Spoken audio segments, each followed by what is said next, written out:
Happy Sunday everyone! Ito nga pala yung kaganapan namin kahapon. Sunday nga pala to guys.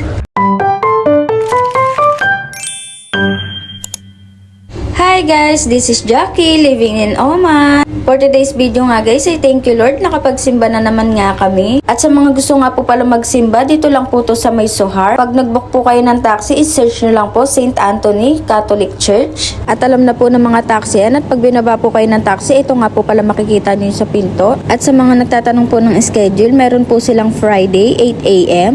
At every Sunday nga guys, ay meron silang misang 7:30 hanggang 8:30. At sa mga gusto rin magsimbang gabi guys, open na din po ang simbang gabi nila. This coming December 15 po, mag-i-start ng simbang gabi nila. Kaya ano pang hinihintay nyo guys? Kita-kiss tayo dito.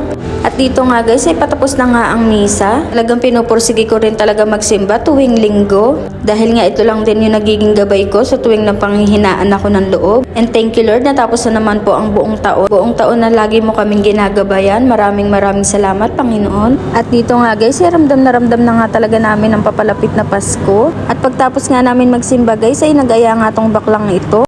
Kain daw kami, libre niya. Huy, yung nakarinig ako ng libre, parang pumalakpak yung tenga ko.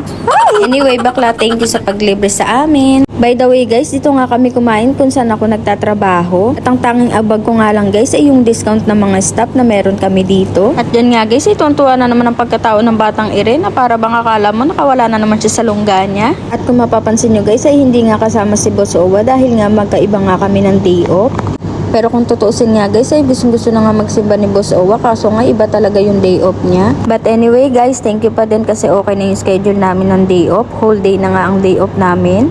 For the lamo naman ang above na ito. So yun lang guys, thank you for watching. See you next vlog. Bye!